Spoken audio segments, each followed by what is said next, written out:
ಆದಿ ಕೈಲಾಸ ಓಂ ಪರ್ವತ್. ಇದು ಉತ್ತರಾಖಂಡದ ಪಿಥೌರಗಢ್ ಜಿಲ್ಲೆಯಲ್ಲಿ ಇಂಡೋ ಟಿಬೆಟಿಯನ್ ಇಂಡೋ ಚೈನಾ ಬಾರ್ಡ್ರಲ್ಲಿದೆ. ನಾವು ಡೆಲ್ಲಿಯಿಂದ ಹಾಲ್ದ್ವಾನಿಗೆ ಓಲೋ ಬಸ್ಸಲ್ಲಿ ಬಂದು ಅಲ್ಲಿ 2 ಗಂಟೆ ಕಾಲ ಫ್ರೆಶ್ ಅಪ್ ಆಗಿ ಪುನಃ ಅಲ್ಲಿಂದ ಜೀಪಲ್ಲಿ ಧಾರ್ಚುಲಕ್ಕೆ ಹೊರಟೆವು. ಡೆಲ್ಲಿಯಿಂದ ಹಾಲ್ದ್ವಾನಿಗೆ ಸುಮಾರು 290 ಕಿಲೋಮೀಟರ್ ದೂರ ಇದೆ. 8 ಗಂಟೆಗಳ ಪ್ರಯಾಣ ಓಲ್ವೋ ಬಸ್ಸಲ್ಲಿ. ಹಾಲ್ದ್ವಾನಿಯಲ್ಲಿ ನಾವು ಜೀಪಲ್ಲಿ ಹೊರಟೆವು, ಬೊಲೆರೋ ವ್ಯಾನಲ್ಲಿ. ಕಾತ್ಗೋಡಾಮ್ ಮೂಲಕ ಪಿಥೌರಗಢ್ ಜಿಲ್ಲೆಯಲ್ಲಿರುವ ಭೀಮ್ತಾಲ್ಗೆ ತಲುಪಿದೆವು. ಅಲ್ಲಿಂದ ಮುಂದೆ ಧಾರ್ಚುಲಕ್ಕೆ ಹೋಗಿ ಅಲ್ಲಿ ಒಂದು ಭಗವತಿ ಇನ್ ಎಂಬ ಹೋಟೆಲನ್ನು ತಲುಪಿ ಅಲ್ಲಿ ತಂಗಿದ್ದೆವು. ಇಲ್ಲಿ ನಮ್ಮ ಅಫಿಡವಿಟ್ಟು, ಮೆಡಿಕಲ್ ಸರ್ಟಿಫಿಕೇಟು ಎಲ್ಲ ಪರೀಕ್ಷಿಸಿ ಇನ್ನರ್ ಲೈನ್ ಪರ್ಮಿಟ್ ಕೊಡುತ್ತಾರೆ.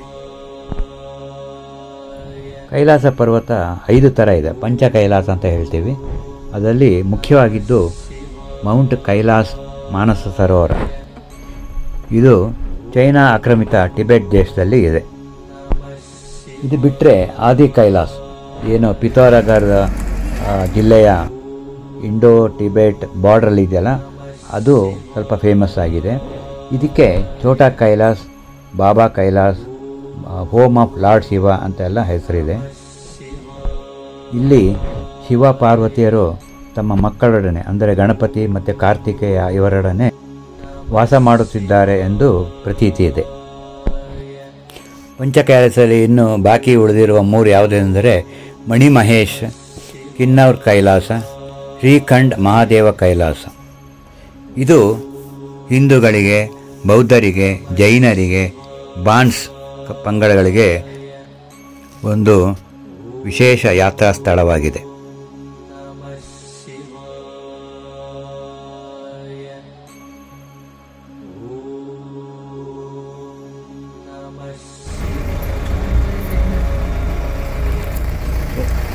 ಸೋಮವಾರಿ ಬಾಬಾ ಆಶ್ರಮ. ಇದು ದಾರಿಯಲ್ಲಿ ಕಾಣಸಿಗುವ ಸೋಮವಾರ ಬಾಬಾ ಆಶ್ರಮ.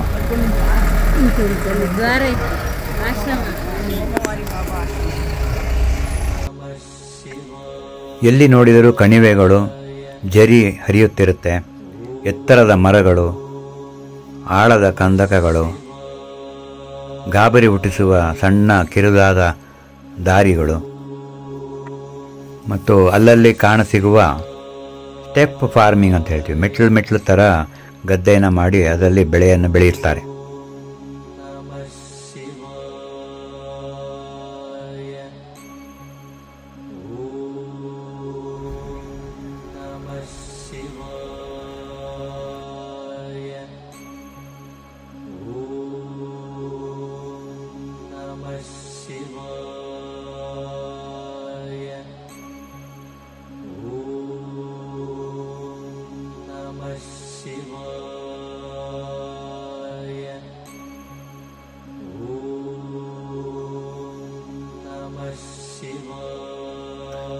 ಮಧ್ಯ ದಾರಿಯಲ್ಲಿ ಸಣ್ಣ ಪುಟ್ಟ ಆಶ್ರಮಗಳು, ಸಣ್ಣ ಪುಟ್ಟ ದೇವಸ್ಥಾನಗಳು ಅನೇಕ ಇದೆ. ನಾವು ದಾರಿಯಲ್ಲಿ ಹೋಗುವಾಗ ಸಿಕ್ಕುವ ಸಣ್ಣ ಚಾಯ್ ಅಂಗಡಿಗಳಲ್ಲಿ ಟೀ ಕುಡಿದು ಮುಂದೆ ಹೋಗುತ್ತಿದ್ದೆವು.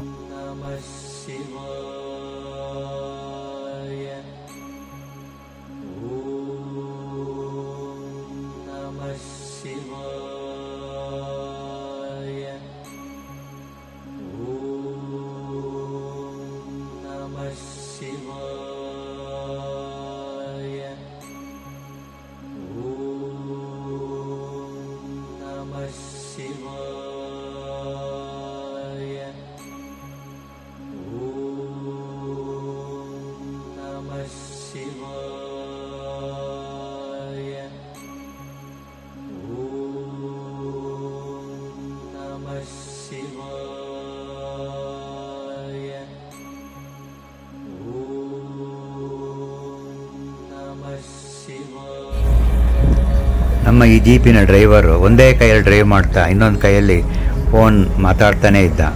ಹಾಗಾಗಿ ನಮಗೆ ಸ್ವಲ್ಪ ಗಾಬರಿ ಆಗ್ತಿತ್ತು. ಸಡನ್ ತಿರುವು ಬಂದಾಗ ಹೇಗಪ್ಪ ಮಾಡ್ತಾನೆ ಅಂತ. ಆದರೂ ಚೆನ್ನಾಗಿ ಡ್ರೈವ್ ಮಾಡ್ದ. ಡ್ರೈವರ್ ಹೆಸರು ಯಾಮಿನ್ ಅಂತ.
ಅಲ್ಲಲ್ಲಿ ಕಣಿವೆಗಳಲ್ಲಿ ಈ ಥರ ಕಬ್ಬಿಣದ ಸೇತುವೆ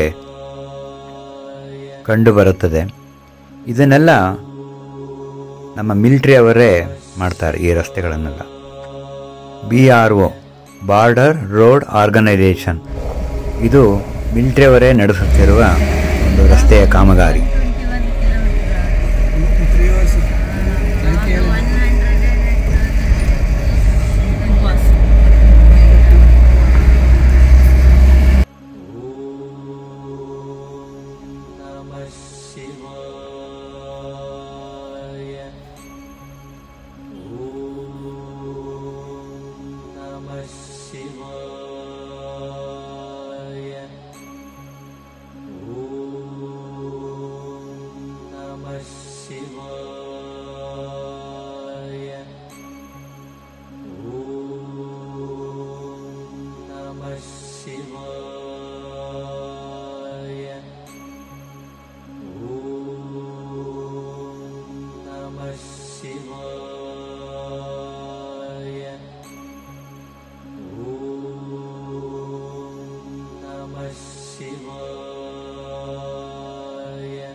ದಾರಿಯ ಮಧ್ಯೆ ಸ್ವಲ್ಪ ಮಳೆ ಬರುವ ಸೂಚನೆ ಇತ್ತು. ಹಾಗಾಗಿ ಗಾಡಿ ನಿಲ್ಲಿಸಿ ಮೇಲಿಟ್ಟ ಲಗೇಜ್ಗಳಿಗೆ ಒಂದು ಪ್ಲಾಸ್ಟಿಕ್ ಪದರನ ಹೊದ್ದು ನಂತರ ಪ್ರಯಾಣವನ್ನು ಮುಂದುವರಿಸುತ್ತಾನೆ.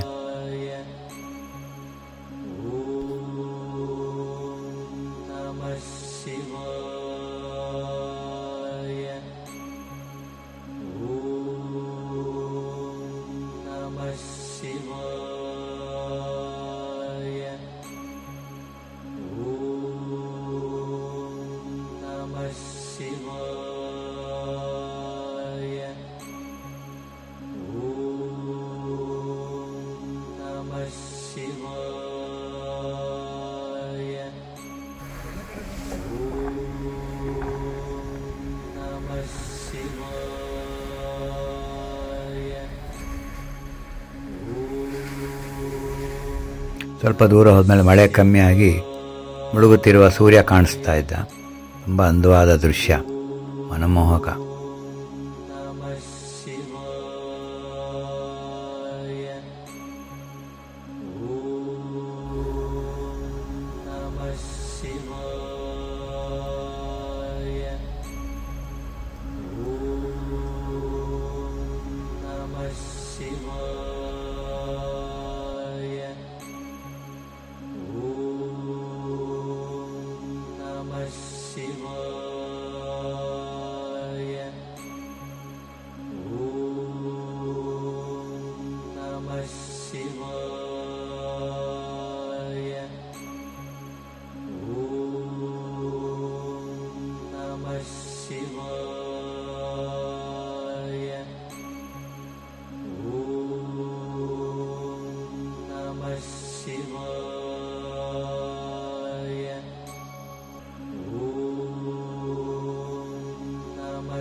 ಮಧ್ಯ ಮಧ್ಯೆ ಕಡಿದಾದ ರಸ್ತೆ, ಇಕ್ಕಟ್ಟಾದ ರಸ್ತೆ, ಒಂದು ಕಡೆ ಪ್ರಪಾತ, ಇನ್ನೊಂದು ಕಡೆ ಬೆಟ್ಟ.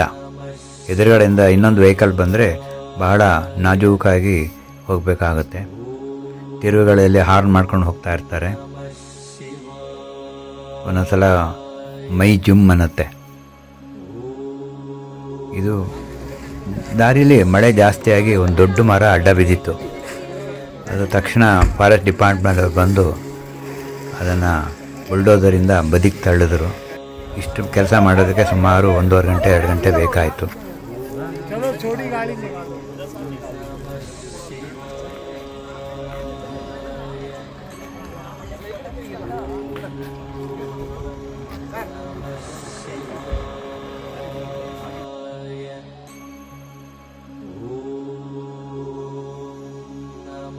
Shiva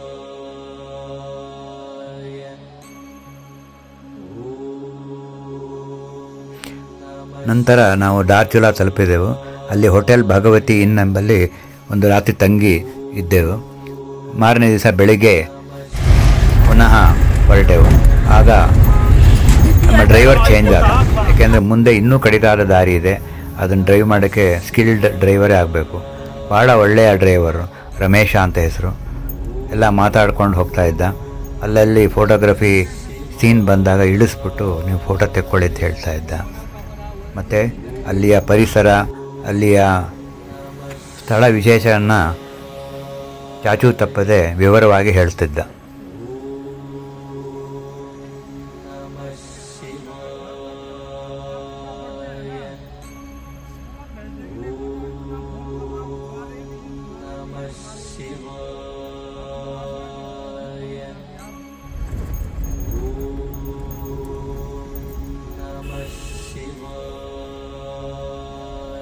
कोई साइड में हाथ भेज रखा है, ठीक है ओके। अरे सर इसका फोन खो गया आदि कैलाश जोलिंगानो में ना, फोन खो गया इसका। अब ये रात को मेरे साथ सोया था, मेरे ही गाँव का है ये। भतीज मेरा फोन ढूंढ देना। रात के 10 बार उठ गया ये फोन। दूसरे दिन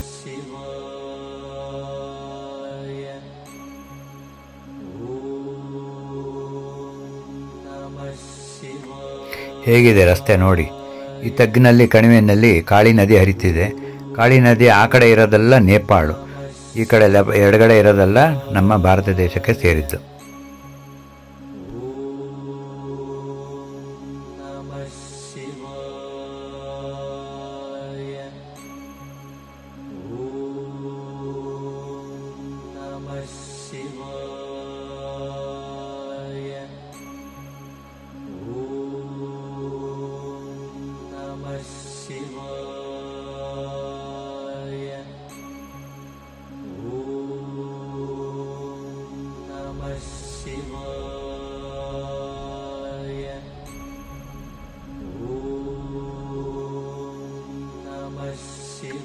ಅಲ್ಲಲ್ಲಿ ಸಣ್ಣ ಸಣ್ಣ ಜರಿಗಳಿರುತ್ತೆ.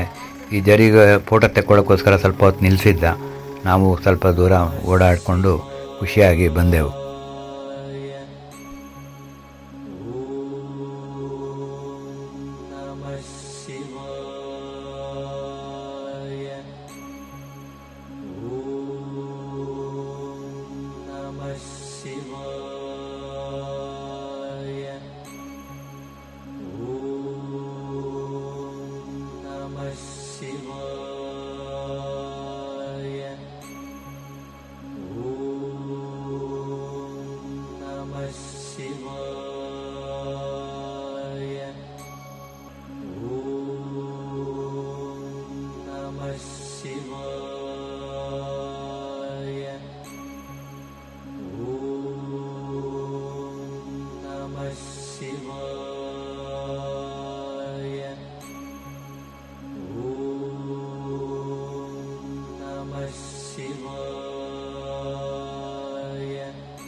ಧಾರಚುಲಾದಿಂದ ಆದಿಕೈಲಾಸ ತನಕನೂ ರಸ್ತೆಗಳು ಇದೇ ಥರ ದುರ್ಗಮವಾಗಿದೆ.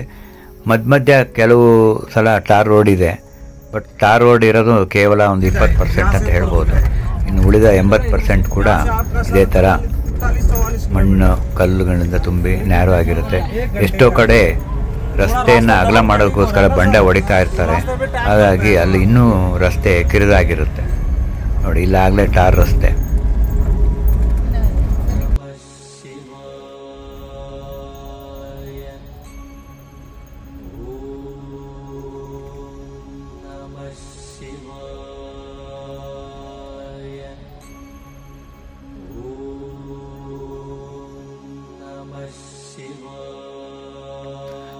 ಇಲ್ಲಿ ಅನೇಕ ಮಿಲಿಟರಿ ವಾಹನಗಳು ಒಂದರಿಂದ ಒಂದು ಬರ್ತಾ ಇದೆ.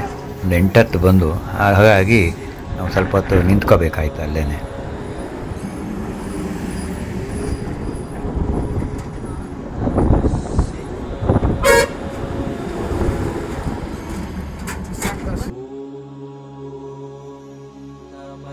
शिव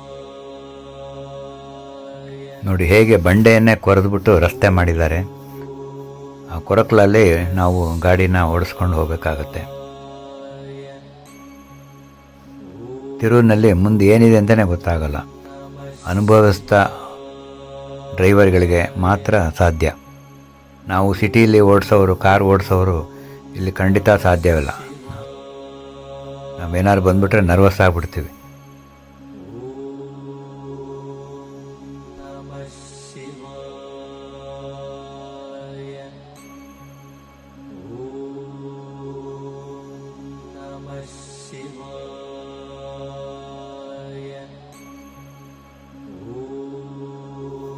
ಇದು ಒಂದು ಚಹಾದ ಅಂಗಡಿ ಮುಂದೆ ಇವಾಗ ನಿಲ್ಲಿಸಿದ್ದೀವಿ.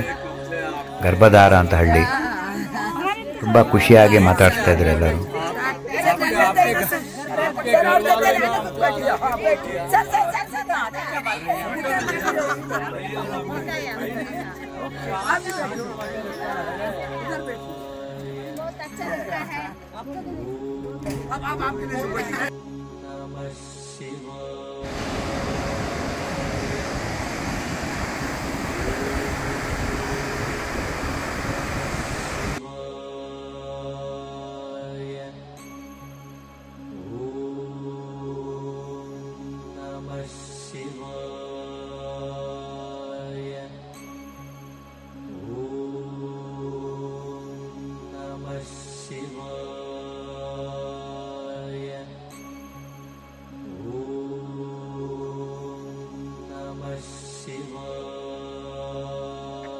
ಈಗ ಕಾಣುವ ರಸ್ತೆ ಬರೀ ಮಣ್ಣು ಧೂಳಿಂದ ತುಂಬ್ಕೊಂಬಿಟ್ಟಿದೆ. ಎಷ್ಟೋ ಸಲ ಕೆಲವು ವಾಹನಗಳು ಅಲ್ಲೇ ಮೇಲೇರಲಾದೆ ಬರೀ ಚಕ್ರ ಸುತ್ತಾ ಇರುತ್ತೆ. ಇಲ್ಲಾಗಲೇ ಮೇಲಿಂದ ನೀರು ಬೀಳ್ತಾ ಇದೆ ನೋಡಿ.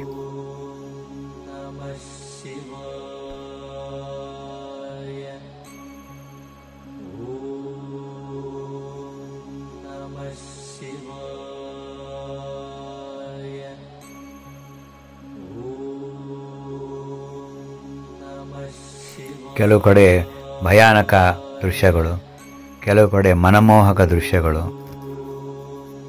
ಕಾಳಿ ನದಿ, ಆ ಕಡೆ ನೇಪಾಳ, ಈ ಕಡೆ ಭಾರತ ತುಂಬ ಮನೋಹರವಾಗಿದೆ. ಬೆಟ್ಟ ಗುಡ್ಡಗಳು ಭಾಳ ಎತ್ತರ ಆಗಿದೆ. ಇದು ನೋಡಿ, ರಸ್ತೆ ಅಗಲ ಮಾಡೋಕ್ಕೋಸ್ಕರ ಬಂಡೆನ ಹೊಡೆದಿದ್ದಾರೆ.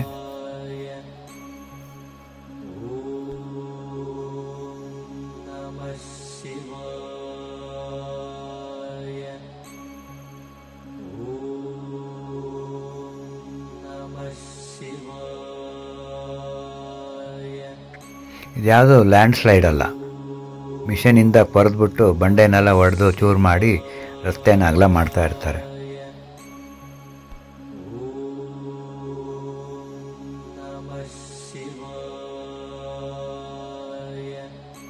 ನಾವು ಊಟ ಮಾಡಿದ ಸ್ಥಳದಲ್ಲಿ ಮಿಕ್ಕ ಪದಾರ್ಥಗಳನ್ನು ಕೋಳಿಗಳಿಗೆ ಹಾಕ್ತಾರೆ. ಅವ್ರ ಕೋಳಿಗಳು ಭಾಳ ಸಂತೋಷದಿಂದ ತಿಂತಾ ಇದ್ದಾವೆ ನೋಡಿ. ಎಷ್ಟು ದಷ್ಟಪುಷ್ಟವಾಗಿದೆ ಕೋಳಿಗಳು.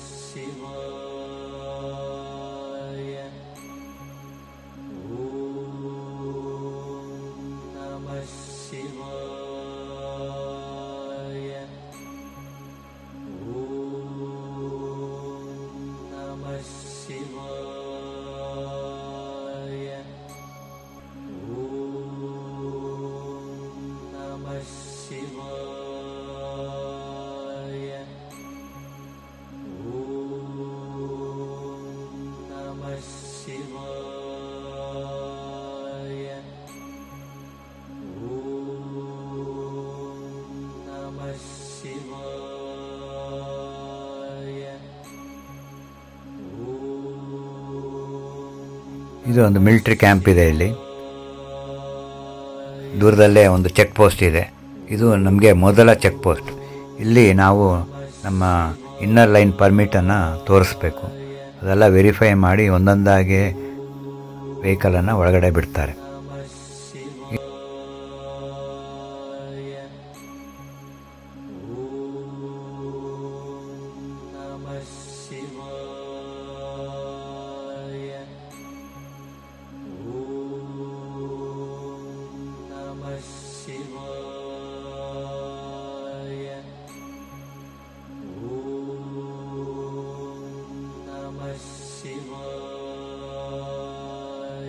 ಇದು ಇನ್ನರ್ ಲೈನ್ ಪರ್ಮಿಟ್.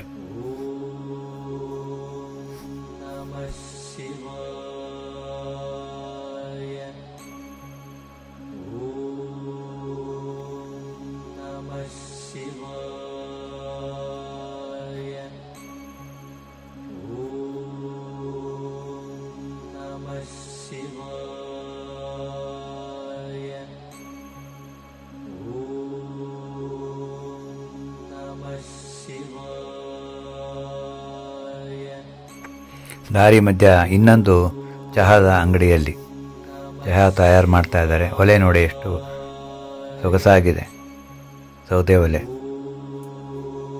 ಎರಡು ಕಡೆನೂ ನೀರು ಕಾಯ್ತಾ ಇದೆ.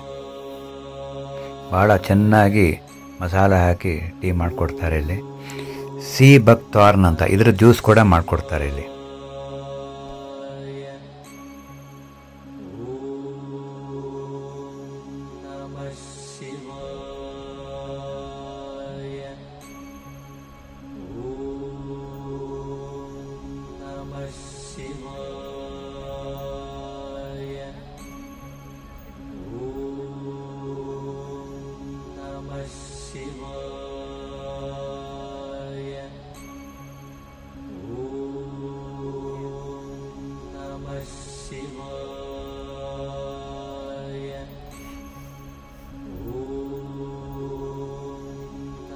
ಈಗ ನಾವು ಗುಂಜಿಗೆ ಎಂಟ್ರ್ ಆಗ್ತಾ ಇದ್ವಿ. ಹಳೆಯ ಕಾಲದ ಮನೆಗಳು ಮೇಲ್ಭಾಗದಲ್ಲಿ ಕಾಣಿಸ್ತಾ ಇದೆ.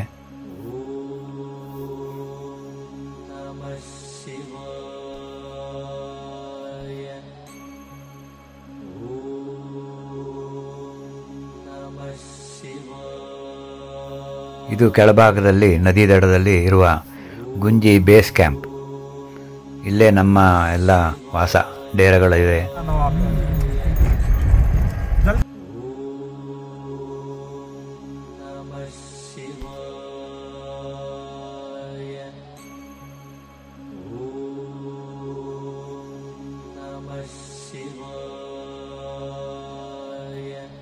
ಹೀಗೆ ಸಾಲು ಸಾಲಿಗೆ 6 ರಿಂದ 8 ಜನ ಮಲ್ಕೊಳ್ಬಹುದಾದ ಹಾಸಿಗೆಗಳಿರುತ್ತೆ.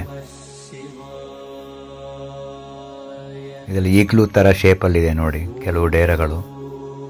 ಒಂದೊಂದಕ್ಕೆ ಒಂದೊಂದು ರೇಟ್ ಫಿಕ್ಸ್ ಮಾಡಿರ್ತಾರೆ. Gunji base camp.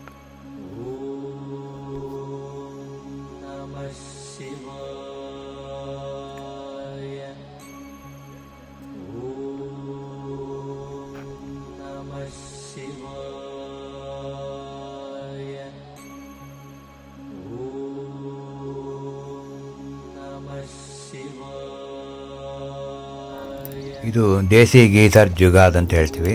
ಮಧ್ಯ ಬೆಂಕಿ ಇರುತ್ತೆ, ಸುತ್ತ ನೀರಿರುತ್ತೆ. ಹಿಂದ್ಗಡೆ ಫನಲಲ್ಲಿ ನಾವು ತಣ್ಣೀರು ಹಾಕಿದರೆ ಕಾದಿರೋ ನೀರು ಮುಂಭಾಗದಿಂದ ಒಂದು ಟ್ಯಾಪಲ್ಲಿ ಬಕೆಟ್ ತುಂಬಿಸ್ತಾ ಇದ್ದಾರೆ ನೋಡಿ, ಬಿಸಿ ನೀರು. ಈ ಕಡೆ ತಣ್ಣೀರು ಹಾಕ್ತಾ ಇರ್ತೀವಿ, ಕಾಯ್ಕೊಂಡು ಈ ಕಡೆ ಬರುತ್ತೆ. ದೇಸಿ ಗೀಸರ್. ಹಿಮಾಲಯದಲ್ಲಿ ಎಲ್ಲ ಕಡೆನೂ ಇದನ್ನು ಉಪಯೋಗಿಸ್ತಾರೆ. ನೀರು ಹಾಕ್ತಾ ಇದ್ದಾರೆ, ಈ ಕಡೆ ಬಿಸಿನೀರು ಬರ್ತಾ ಇದೆ. ಮಧ್ಯೆ ಮಧ್ಯೆ ಕೆಲವು ಕಡೆ ಸರಿಯಾಗಿ ರಸ್ತೆ ಇರಲ್ಲ, ನೀರು ಮೇಲೇ ಜೀಪ್ ಹೋಗಬೇಕಾಗುತ್ತೆ. ಏನು ಸೆಳವೆ ನೀರಲ್ಲ, ಆರಾಮಾಗಿ ಹೋಗ್ಬೋದು. ಒಂಥರ ಮನಮೋಹಕ ದೃಶ್ಯ ಇವೆಲ್ಲ.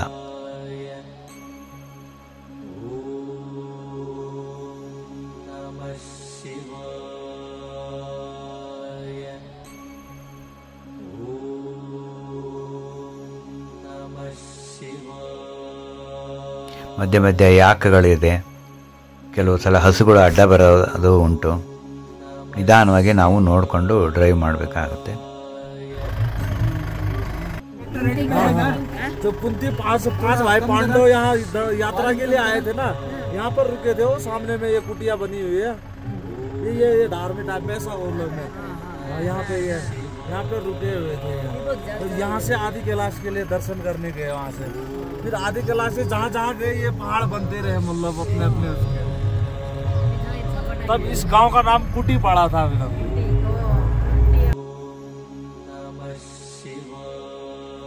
ಇದು ಪಾಂಡವರು ತಮ್ಮ ವನವಾಸದಲ್ಲಿ ವಾಸವಾಗಿದ್ದ ಸ್ಥಳ, ಅದಕ್ಕೆ ಕುಂಟಿ ಗ್ರಾಮ ಅಂತ ಹೇಳ್ತೀವಿ. ಇಲ್ಲಿ ಕಾಣಿಸ್ತಾ ಇರೋದು ಕೂಟಿ ಫೋರ್ಟ್ ಅಂತ. ಅಲ್ಲಿ ಕೋಟೆ ಕಟ್ಕೊಂಡು ಅವರು ಮೇಲಿರುತ್ತಿದ್ರು.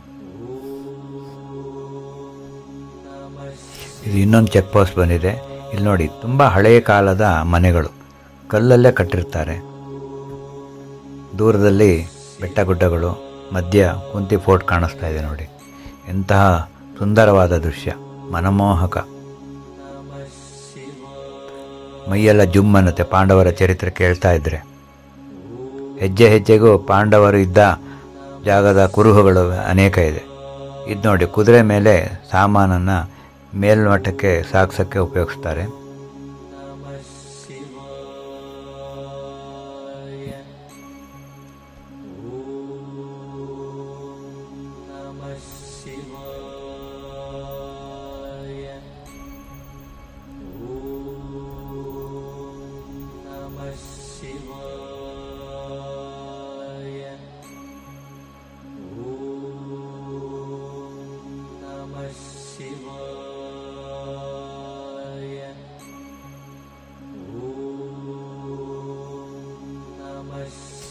ನಾವು ಇವಾಗ ಜೋಲಿಂಗಾಂಗ್ ಬೇಸ್ ಕ್ಯಾಂಪ್ ಸಮೀಪ ಬಂದಿದ್ದೇವೆ. ದೂರದಲ್ಲೇ ಆದಿ ಕೈಲಾಸ, ಪಾಂಡವ ಪರ್ವತಗಳು ಕಾಣಿಸ್ತಾ ಇದೆ. ನಾನು ಎಲ್ಲೇ ಹೋದರೂ, ಬಾರ್ಡರ್ ಹೋದರೂ ಒಂದು ನಮ್ಮ ಭಾರತದ ರಾಷ್ಟ್ರದ ಧ್ವಜಾನ ತಗೊಂಡು ಹೋಗ್ತೀನಿ. ದೇಶಭಕ್ತಿ ಉಕ್ಕುತ್ತದೆ. ಅವಾಗ ಹಿಂಭಾಗದಲ್ಲಿ ಕಾಣಿಸ್ತಾ ಇರೋದು ಆದಿ ಕೈಲಾಸ. ಯಾವಾಗ ನಮ್ಮ ರಾಷ್ಟ್ರಧ್ವಜ ಕಂಡ್ರು ನಮ್ಮ ಜೊತೆಯಲ್ಲಿ ಬಂದವರೆಲ್ಲ ಖುಷಿಯಿಂದ ನನ್ನ ಜೊತೆ ಸೇರಿಕೊಂಡ್ರು. ಇದು ರಾಷ್ಟ್ರಭಕ್ತಿ. ಜೈ ಭಾರತ್ ಮಾತಾ ಕಿ ಜೈ ಅಂತ ಕೂಗ್ತಾ ಇದ್ದೀವಿ.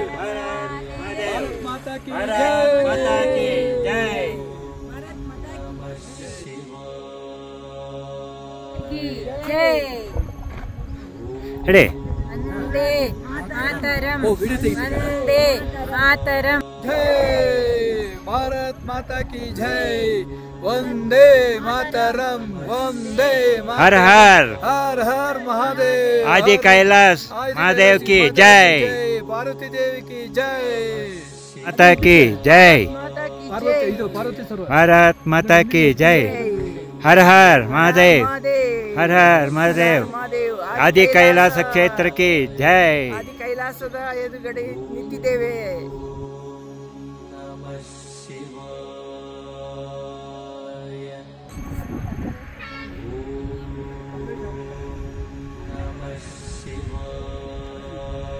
ಇಲ್ಲಿಂದ ಟ್ರೆಕ್ಕಿಂಗ್ ಶುರು. ಸಾಧಾರಣ ಇಲ್ಲಿಂದ ಪಾರ್ವತಿ ಸರೋವರಕ್ಕೆ ಒಂದು 3 ಕಿಲೋಮೀಟರ್ ಆಗುತ್ತೆ. ಮತ್ತು ಇಲ್ಲಿಂದ ಆದಿ ಕೈಲಾಸ ಗೌರಿಕೊಂಡಕ್ಕೂ ಒಂದು 2-3 ಕಿಲೋಮೀಟರ್ ಆಗುತ್ತೆ. ಆದರೆ ನಾವು ಮೊದಲು ಪಾರ್ವತಿ ಸರೋವರಕ್ಕೆ ಹೋಗಿ ಅಲ್ಲಿಂದ ಬೇರೆ ದಾರಿಲಿ ಬರೋದ್ರಿಂದ ಒಟ್ಟು ಒಂದು 12ರಿಂದ 14 ಕಿಲೋಮೀಟರ್ ಟ್ರೆಕ್ಕಿಂಗ್ ಮಾಡಬೇಕಾಗುತ್ತೆ. ಪ್ರಹ್ಲಾದರಾವ್ ನಡ್ಕೊಂಡು ಬಂದರು.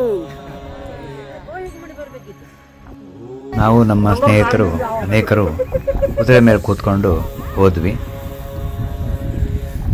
ಕೃಷ್ಣ ಹೆಬ್ಬಾರ್, ಆನಂದ ಗುಪ್ತಾ ಮತ್ತು ಸವಿತಾ ಇವರು ಮಾತ್ರ ಪೂರ್ತಿ ನಡಿಗೆಯನ್ನು ಮುಗಿಸಿದ್ದಾರೆ.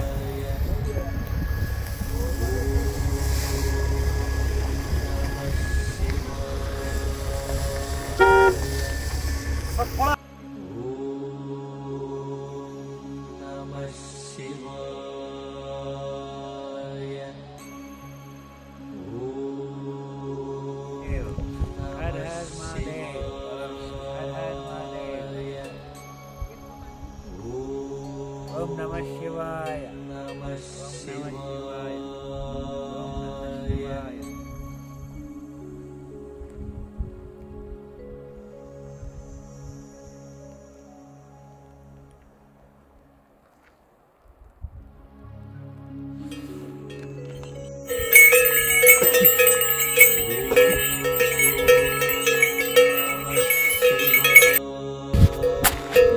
ರುಕ್ಮಿಣಿ ಕುದುರೆ ಕುತ್ತಿಗೆಗೆ ಗಂಟೆಗಳನ್ನು ಕಟ್ಟಿರ್ತಾರೆ. ಅದು ನಡೆಯುವಾಗ ಪ್ರತಿ ಸಲನೂ ಅದು ಶಬ್ದ ಮಾಡ್ಕೊಂಡು ಹೋಗ್ತಾ ಇರುತ್ತೆ. ಅದೇ ಒಂದು ಭಾಳ ಸೊಗಸಾಗಿ ಕಿವಿಗೆ ಇಂಪಾಗಿ ಕೇಳಿಸ್ತಾ ಇರುತ್ತೆ.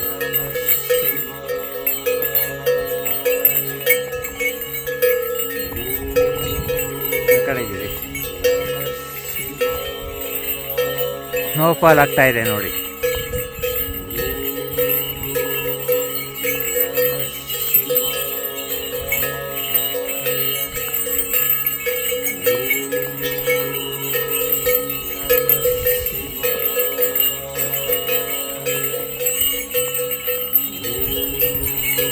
ಹಾಂ, ಈಗ ಬರ್ತಾ ಇದೆ.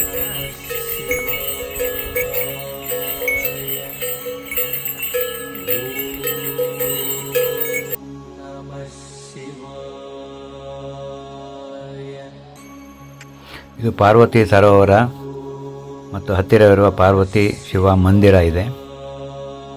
ಈ ಪಾರ್ವತಿ ಸರೋವರದಲ್ಲಿ ಸ್ನಾನನೂ ಮಾಡ್ಬೋದು, ತೀರ್ಥನೂ ತೆಗೆದುಕೊಳ್ಬೋದು. ಈ ಸರೋವರದ ನೀರು ತಿಳಿಯಾದಾಗ ಇದರೊಳಗಡೆ ಆದಿ ಕೈಲಾಸದ ರಿಫ್ಲೆಕ್ಷನ್, ಪ್ರತಿಬಿಂಬ ಕಾಣಿಸುತ್ತೆ. ಬಟ್ ನಾವು ಹೋದಾಗ ಆದಿ ಕೈಲಾಸ ಪರ್ವತ ಪೂರ್ತಿ ಮೋಡ ಕವಚದಿಂದ ನಮ್ಗೆ ಅಷ್ಟಾಗಿ ಕಾಣಿಸ್ಲಿಲ್ಲ. ಮನಮೋಹಕ ದೃಶ್ಯ. ಇಲ್ಲಿಂದಲೇ ನಾವು ದೂರದಲ್ಲಿ ಪಾಂಡವ ಪರ್ವತ ಕಾಣ್ತೀವಿ, ಆದಿ ಕೈಲಾಸ ಕಾಣಿಸುತ್ತೆ. ನಂದಿ ನೋಡಿ ಎಷ್ಟು ಸೊಗಸಾಗಿದೆ, ಶಿವ ಲಿಂಗ, ಒಳಗಡೆ ಪೂಜಾ ವಿಗ್ರಹ ಇದೆ.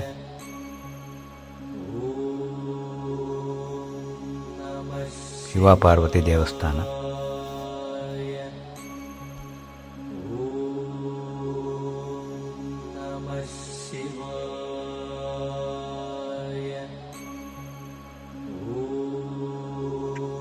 ನೋಡಿ, ದೂರದಲ್ಲಿ ಪಾಂಡವ ಪರ್ವತ ಕಾಣಿಸ್ತಾ ಇದೆ.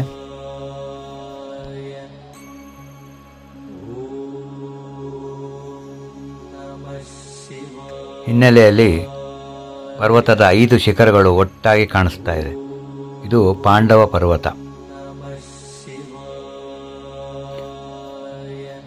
ಇದೆಲ್ಲ ನೋಡ್ತಾ ಇದ್ರೆ ಮೈ ಜುಮ್ಮನತೆ, ಸ್ವರ್ಗನೇ ಇಲ್ಲಿದೆ ಅನಿಸುತ್ತೆ. ಕೇವಲ ಪದಗಳಿಂದ ವರ್ಣಿಸಲು ಅಸಾಧ್ಯ, ಅಷ್ಟು ಸುಂದರವಾಗಿದೆ, ಮನಮೋಹಕ. ಗೌರಿಕುಂಡಕ್ಕೆ ಇನ್ನೂ 1.5 ಕಿಲೋಮೀಟರ್ ಇರುವಾಗಲೇ ಕುದುರೆಗಳಿಂದ ನಮ್ಮನ್ನು ಅಲ್ಲಿ ಇಳಿಸ್ಬಿಡ್ತಾರೆ. ಅಲ್ಲಿಂದ ನಾವು ಮುಂದೆ ನಡ್ಕೊಂಡು ಹೋಗಬೇಕು.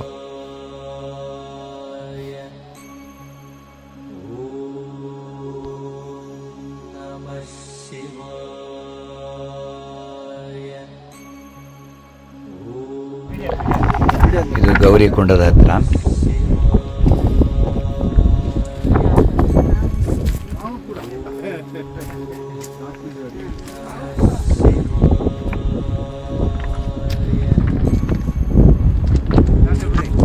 ನಮಗೆ ಎಲ್ಲೂ ಆಕ್ಸಿಜನ್ ಕೊರತೆ ಆಗಲಿ, ತುಂಬ ಕಷ್ಟ ಆಗಲಿಲ್ಲ. ಇದು ಭಾಳ ಸುಲಭವಾದ ಟ್ರೆಕ್ಕಿಂಗ್ ಅನಿಸುತ್ತೆ. ಮಾನಸ ಸರೋವರ, ಕೈಲಾಸ ಮಾನಸ ಸರೋವರ ಕಂಪೇರ್ ಮಾಡಿದ್ರೆ ತುಂಬ ಸುಲಭ. ಇದು ಗೌರಿಕುಂಡ ಹೆಚ್ಚು ಕಮ್ಮಿ 14,400 ಅಡಿ ಸಮುದ್ರ ಮಟ್ಟದಿಂದ ಎತ್ತರದಲ್ಲಿದೆ. ಅಂದರೆ ಸರಿಸುಮಾರು 5,000 ಮೀಟರ್ ಎತ್ತರ. ನೋಡಿ ಎಷ್ಟು ಸೊಗಸಾಗಿದೆ ಆದಿ ಕೈಲಾಸ.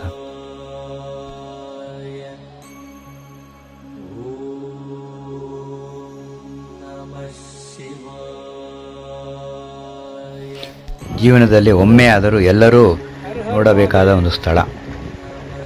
ಆದಿ ಕೈಲಾಸ, ಗೌರಿಕುಂಡ.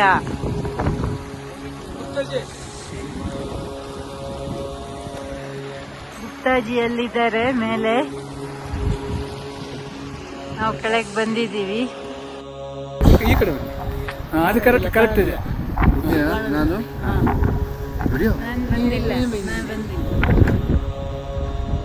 ವಿಡಿಯೋ ಮಾಡ್ತಿದ್ದೀರಾ? ವಿಡಿಯೋ ಸರಿ, ವಿಡಿಯೋ ಬರ್ತಾರೆ ವಿಡಿಯೋದಲ್ಲಿ.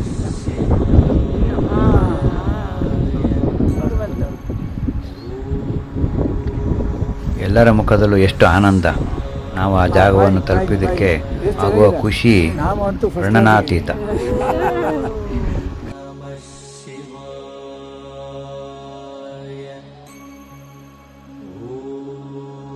ಇದು ವಾಪಸ್ ದಾರಿಯಲ್ಲಿ ಕಂಡುಬರುವ ಒಂದು ಶಿವನ ದೇವಸ್ಥಾನ. ತುಂಬ ಚೆನ್ನಾಗಿದೆ. ಇಲ್ಲಿ ನಾವು ಒಂದು ಗ್ರೂಪ್ ಫೋಟೋ ತೆಕ್ಕೊಂಡ್ವಿ.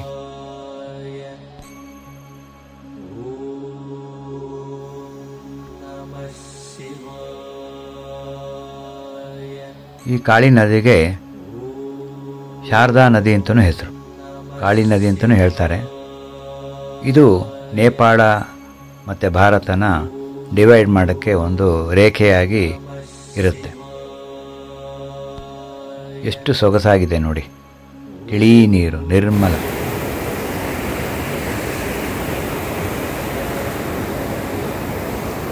ತಿಳಿ ನೀಲಿ ಹಸಿರು ಮಿಶ್ರಿತ ಬಣ್ಣ. ಇದು ಎಷ್ಟು ಸ್ವಚ್ಛವಾಗಿದೆ ಅಂದರೆ ಸೀದಾ ಹೋಗಿ ನಾವು ಕುಡಿಯಬಹುದು. ಗ್ಲೇಸಿಯರ್ ವಾಟರ್ ಇವೆಲ್ಲ.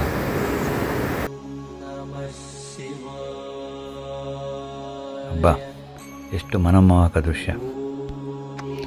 ಈಗ ನಾವು ನಾಬಿದಾಂಗ್ ಎನ್ನುವ ಬೇಸ್ ಕ್ಯಾಂಪಿಗೆ ಬಂದಿದ್ದೇವೆ.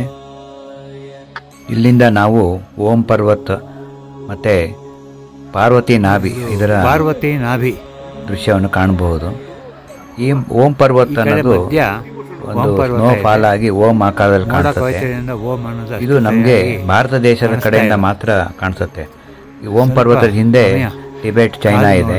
ಆ ಕಡೆಯಿಂದ ಓಂ ಕಾಣಿಸಲ್ಲ. ಈ ಓಂ ಪರ್ವತದಿಂದ ಮಾನಸ ಸರೋವರ ಕೇವಲ 10 ಕಿಲೋಮೀಟರ್ ರೇಡಿಯಲ್ ಡಿಸ್ಟೆನ್ಸಲ್ಲಿದೆ. ಈಗಾಗಲೇ ಸುಮಾರು ಅರ್ಧಂಬರ್ಧ ರೋಡ್ ಕನ್ಸ್ಟ್ರಕ್ಟ್ ಆಗಿದೆ. ನೇಪಾಳ ಗೌರ್ಮೆಂಟ್ ಸ್ವಲ್ಪ ಅಬ್ಜೆಕ್ಟ್ ಮಾಡೋದ್ರಿಂದ ಸದ್ಯಕ್ಕೆ ಹಾಲ್ಟ್ ಆಗಿದೆ. ಮತ್ತೆ ಶುರು ಮಾಡ್ತಾರೆ. ಇಲ್ಲೆಲ್ಲ ಮಿಲ್ಟ್ರಿ ತುಂಬ ಸ್ಟ್ರಿಕ್ಟ್ ಆಗಿದೆ, ಆ ಕಡೆ ಬಿಡಲ್ಲ.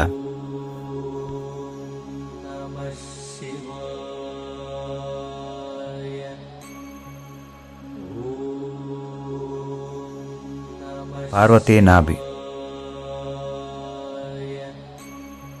ಓಂ ಪರ್ವತ ಮುಂದೆ ರುಕ್ಮಿಣಿ ಮಾಲ ಅವರು ಹರ್ ಹರ್ ಮಹಾದೇವ್ ಅಂತ ಹೇಳಿ ಗಂಟೆ ಬಾರಿಸ್ತಾ ಇದ್ದಾರೆ.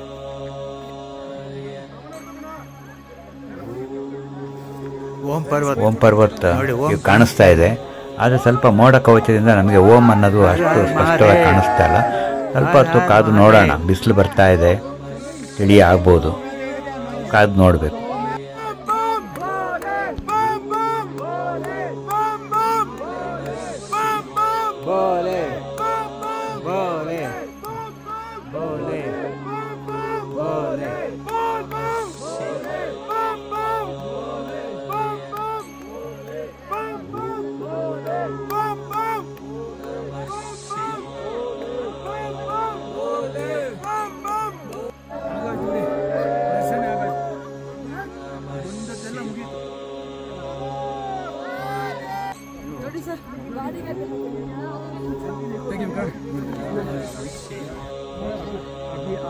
ನೋಡಿ, ಇವಾಗ ಓಂ ಭಾಳ ಚೆನ್ನಾಗಿ ಕಾಣಿಸ್ತಾ ಇದೆ.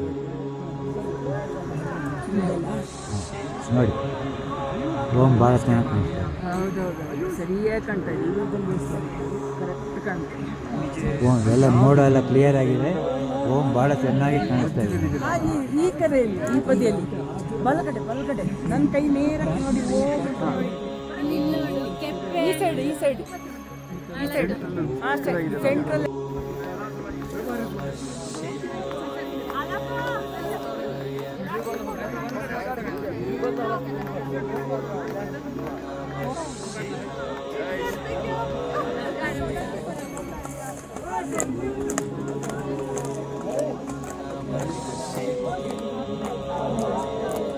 ಬನ್ನಿ.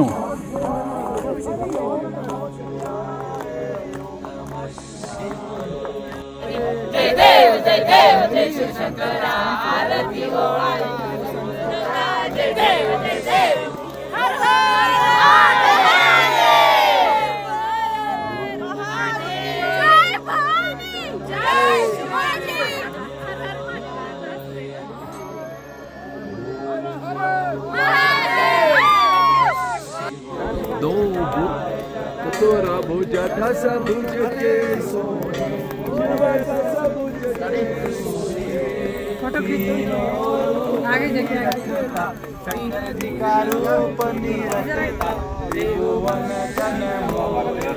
ओम हरे हरे हरे महादेव पीतांबर पादांबर अंगे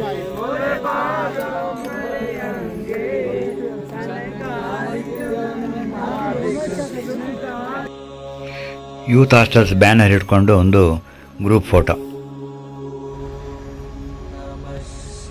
ಈ ದೇವಸ್ಥಾನ ಪಕ್ಕದಲ್ಲಿ ಮಾನಸ ಸರೋವರಕ್ಕೆ ನೇಪಾಳ ಬಾರ್ಡ್ರಲ್ಲಿ ರೋಡ್ ಕನ್ಸ್ಟ್ರಕ್ಟ್ ಮಾಡ್ತಾ ಇದ್ದಾರೆ.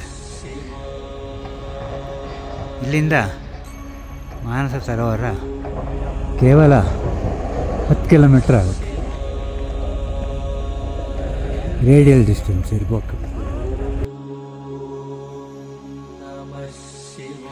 ಈ ಮಾನಸ ಸರೋವರ ರಸ್ತೆ ಕಾಮಗಾರಿಗೆ ಈ ವಾಹನಗಳನ್ನೆಲ್ಲ ಉಪಯೋಗಿಸ್ತಾ ಇದ್ದಾರೆ. ಓಂ ಪರ್ವತದಿಂದ ನಾವು ವಾಪಸ್ ಹೋಗಿ ಕಾಳಿ ನದಿಯ ಉಗಮ ಸ್ಥಾನಕ್ಕೆ ತಲುಪಿದ್ದೇವೆ. ಇದು ಕಾಳಿ ನದಿ.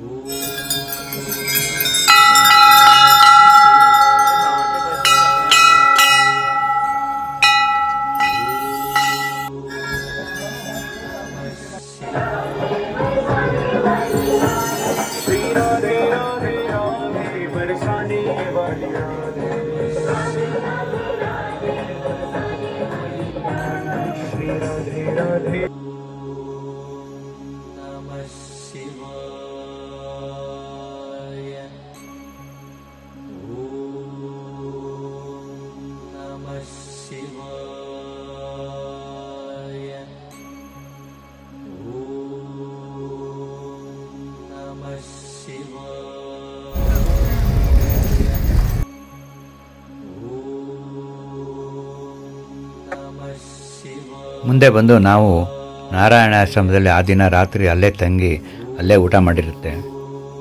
ಒಳ್ಳೆಯ ಪ್ರಶಾಂತವಾದ ಸ್ಥಳ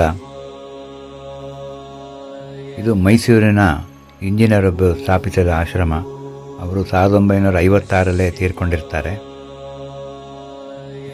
ತುಂಬ ಚೆನ್ನಾಗಿದೆ. ಒಳಗಡೆ ಪ್ರೇಯರ್ ಹಾಲ್ ಇದೆ.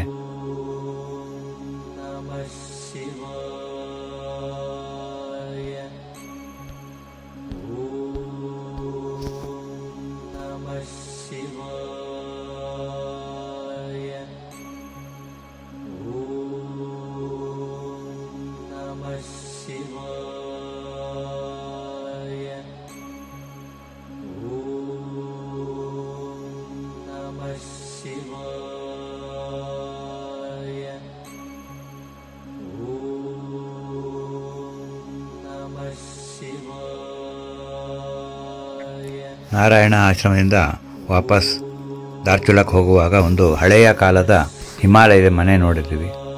ಅದನ್ನು ಭಾಳ ಚೆನ್ನಾಗಿ ಮೇಂಟೈನ್ ಮಾಡಿ ಇಟ್ಕೊಂಡಿದ್ದಾರೆ. ತುಂಬ ಸೊಗಸಾಗಿದೆ.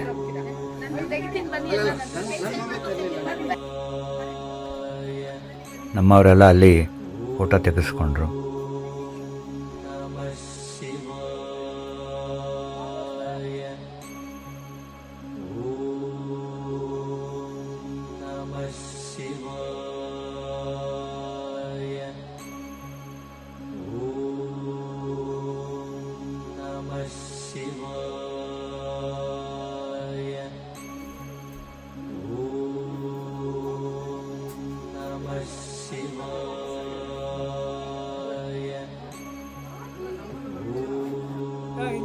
ಸ್ವಲ್ಪ ಹಾಗೆ ರೀ.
ಭೀಮ್ತಾಲ್ನಲ್ಲಿ ನಮ್ಮ ಕೆಲವು ಸ್ನೇಹಿತರು ನೈನಿತಾಲಿಗೆ ಮುಂದೆ ಪ್ರಯಾಣ ಬೆಳೆಸಿದರು.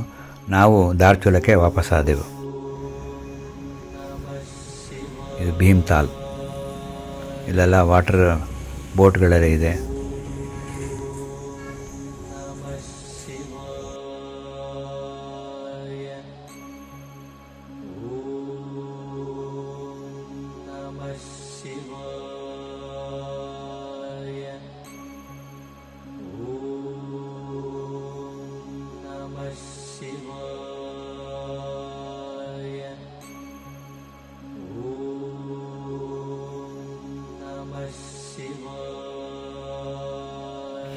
ಇಲ್ಲಿಗೆ ಆದಿ ಕೈಲಾಸ ಓಂ ಪರ್ವತ್ ಟ್ರೆಕ್ಕಿಂಗ್ ಸಮಾಪ್ತಗೊಂಡಿತು.